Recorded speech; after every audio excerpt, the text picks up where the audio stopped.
मन गुण तू मौला नू याद रखना मेरे बाज को पावना शौर भी नहीं मेरा कोई टाला फैसला जे तुसा अली दी छड़नी डोर भी नहीं अर्शी उस दी नहीं नजात होनी है जिदी पर्ची ते अली दी मोर ऐसे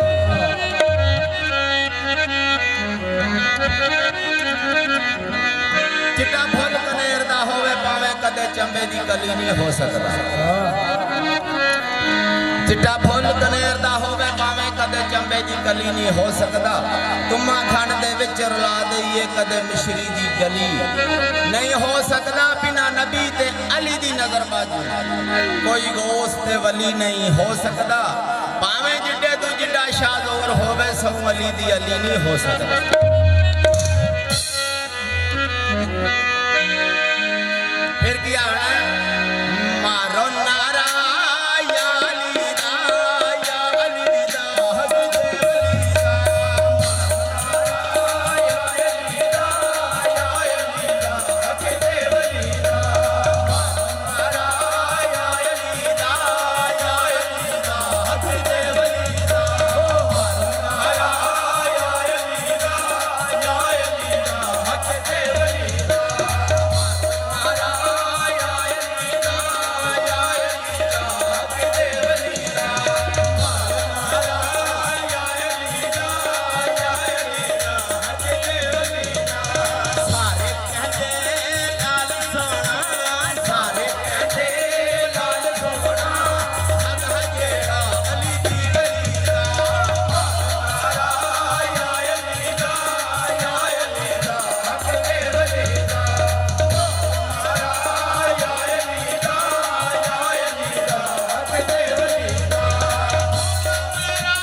सवा लाख नारा हाय।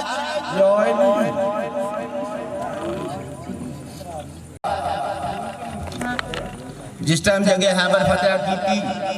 नबी बाग सरकार ने जो मालो दौलत खजाना सी सब कुछ वंड के दे यानी सरकार दे इसे वे 70 उठां दी कतार मालो दौलत ना लगी जा रहे ने रस्ते दे विच एक नबीना जोर नाल आवाज दे रहा कोई अल्लाह दे नां दी रोटी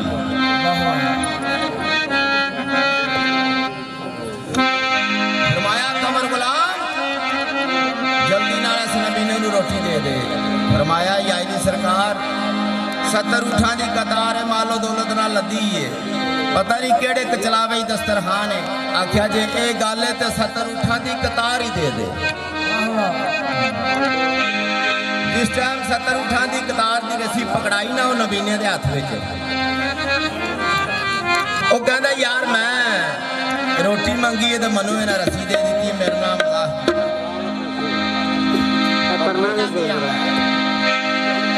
नाल मुताज दकी तो यासा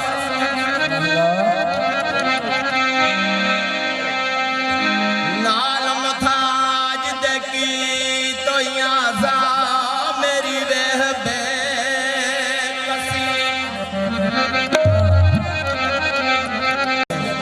70 उठां दी कतार दे दी इस नजर भी दे दो। फरमाया कमर गुलाम ए मुहार जेड़ी है नबीना अपनी अखा ना लाए एदी नजर ठीक हो जाए। लो जी नबीने ने मुहार अखा ना लाई एदी नजर ठीक हो गई। देखदा की है कि ए रस्सी ते नहीं ए ते 70 उठां दी कतार मालो दौलत नाल लदी नबीना की आंदा